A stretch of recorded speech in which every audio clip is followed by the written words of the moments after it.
Continuamos hoy con este tema de la mortificación o de la penitencia cristiana.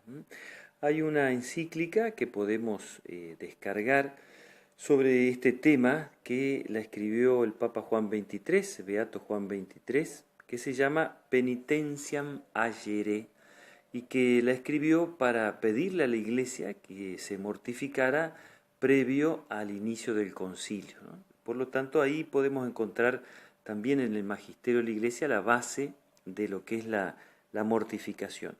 Hoy vamos a ver dos distinciones en la mortificación y después algunas cosas concretas que la Iglesia nos marca. Hay una mortificación interior y otra exterior. Obviamente que la interior es el corazón que le da el pie a la exterior.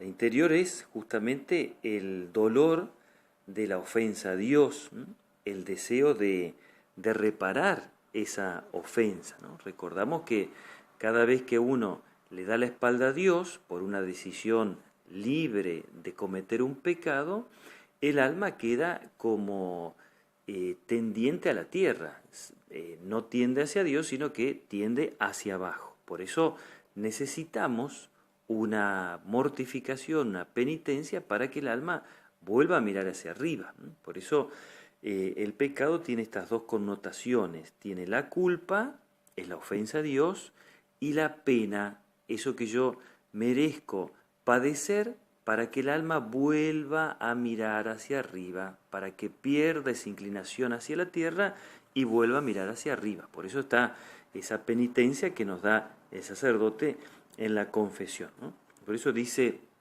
el Salmo 50, un corazón contrito y humillado, tú no lo desprecias, Señor.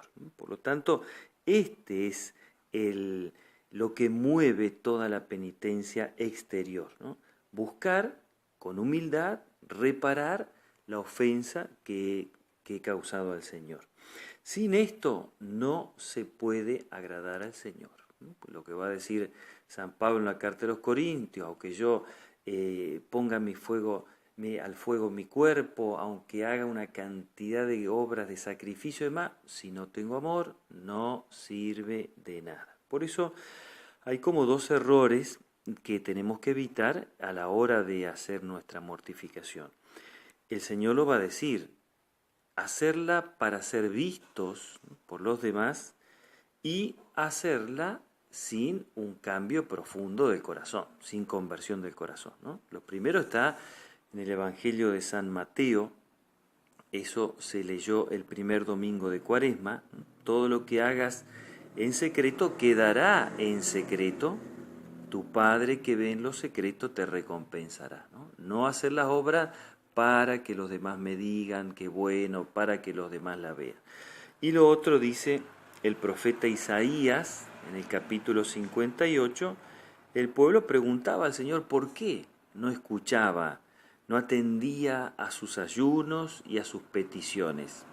Y el Señor le va a responder, es que justamente el día que ayunan, oprimen a sus servidores, ayunan entre riñas y pleitos, dando golpes sin piedad, ¿no? Es decir, la obra externa de mortificación no sirve sin un corazón contrito y humillado.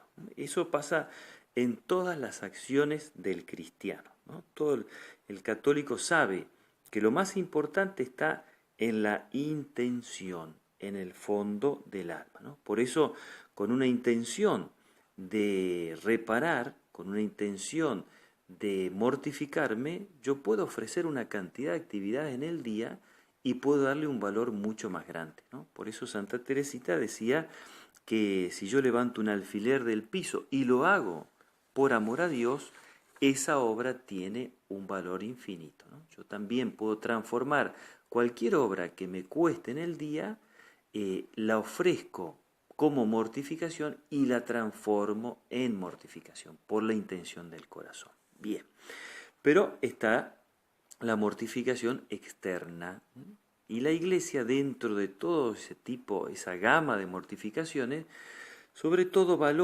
siempre ha valorado el ayuno. Dominar el apetito el deseo de saciar el hambre es una cosa que cuesta muchísimo y dominando eso se puede dominar muchas otras cosas, ¿no? Que a veces ese deseo de comer, ese deseo de saciar el hambre, tiene mucho que ver con la ansiedad, más que con la glotonería, podemos decir, ¿no? Por lo tanto, siempre la Iglesia ha valorado muchísimo el ayuno. Y en el ayuno tenemos varias cositas que podemos ir regulando, ¿no? Privarnos, por ejemplo, de la cantidad, ¿no? Nosotros cuando nos gusta algo, solemos comer un poquito de más. Y uno dice, quizá con un plato me alcanzaba, pero como me gustó, pedí el segundo plato y si soy muy glotoncito, pido un tercer plato. Entonces, primero, controlar la cantidad, ¿no? Y en el tiempo cuaresma podemos decir, bueno, yo voy a comer un plato solamente, ¿no? San Ignacio tenía una regla muy sabia para regularse en el comer. Él decía, cuando estemos saciados en la mañana, cuando hayamos comido, estemos saciados con la pancita llena, tenemos que ahí pensar y decidir qué vamos a comer a la noche o cuánto vamos a comer a la noche. Entonces me mantengo firme. A la noche voy a comer un plato de tal cosa, punto, porque cuando después el hambre me pida más, yo digo, no, yo decidí comer esto, pero cuando estoy satisfecho después de haber comido a la mañana. Es una regla muy sabia. También regular o mortificarnos en la calidad de las cosas que comemos, ¿no? Por ahí quizá no comemos mucho, pero tenemos cosas que nos gustan mucho, que nos atraen mucho y que le ponemos ese último saborcito y que eso sin molestarnos para nada y sin perturbar nuestra salud puede ser también un motivo de mortificación. Una vez pidiéndole a unos niños que iban a tomar la comunión que ofrecieran alguna mortificación, antes de llegar a su primera comunión, un niño me dice, padre, yo durante todo un mes me privé de comer mayonesa. Y lo decía con un dolor terrible, porque era el gusto por ese elemento, ¿no? Entonces, pequeñas cositas que también podemos mortificar en la calidad. Y también ordenar el tiempo que usamos para comer es muy importante. Ustedes fíjense, cuando en familia estamos esperando que mamá traiga la comida, parece que se larga una carrera a ver quién termina primero el plato. Entonces yo puedo ordenarme y decir, tengo el plato delante mío, tengo un hambre terrible, pero rezo una Ave María en silencio antes de empezar a comer. Les puedo asegurar que eso es costosísimo. O hago un paréntesis entre el primer plato y el segundo y hago que descanse el estómago y charlo con mi familia y aprovecho a hacer sociales y en mi casa. Ese tema de frenarme un poquito, les puedo asegurar que es una mortificación grandísima. Y después hay otros ayunos, metafóricamente se llama ayuno, que también podemos realizar en la cuaresma. Ayuno, por ejemplo, de conversaciones inútiles, cuánto tiempo perdemos en hablar del prójimo, en comentar la novela que no sirve de nada, en hablar de las noticias que tampoco sirven de nada, conversaciones inútiles.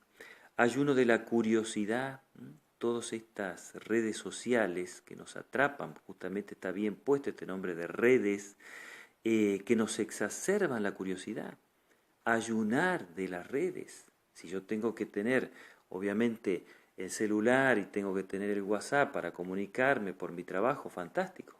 Pero hay una cantidad de cosas, el Facebook, el Twitter, que esto, que el otro, que no son necesarias para mi trabajo quizá, y puedo ayunar de eso. Hay mucha gente que lo hace y le da mucho, le logra en el alma mucha paz para que pueda rezar.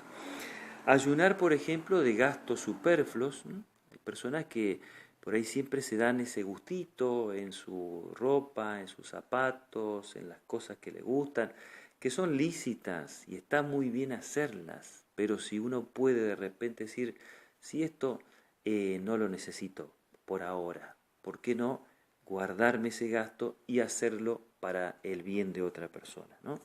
Utilizar bien el tiempo, ¿no? Utilizar bien el tiempo, no perder el tiempo, es otra forma de ayunar, ayunar de la pérdida de tiempo, ¿no?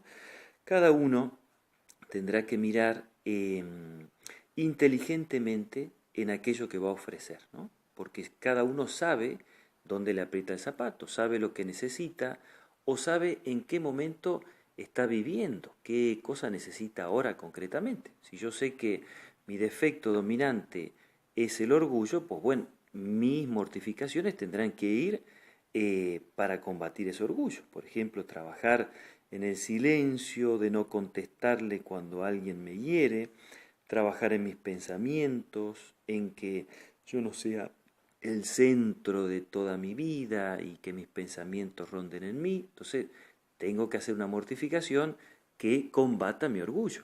O si yo estoy justo atravesando un tiempo de tentación en la sensualidad, pues bien, tendré que mortificarme en eso, ¿no?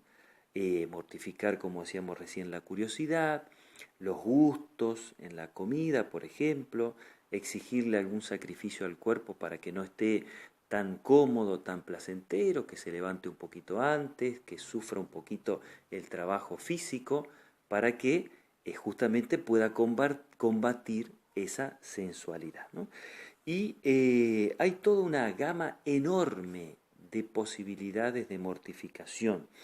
Está el aceptar las contrariedades, está el no quejarme de las cosas que me salen mal, de que si hace calor, de los defectos del prójimo, hay una gama tremenda.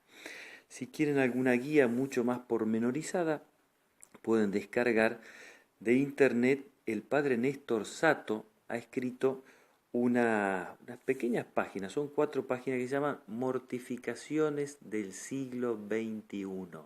Cada uno verá, ¿no? Hay algunas mucho más difíciles que vienen para otras personas, hay otras más fáciles, cada uno sabrá qué poncho es el que le conviene ponerse. Le pedimos a María Santísima que nos conceda en este tiempo la generosidad necesaria para mortificar nuestro cuerpo, sobre todo para ganar que en el alma que se eleve y que pueda contemplar los misterios del Redentor. Que así sea.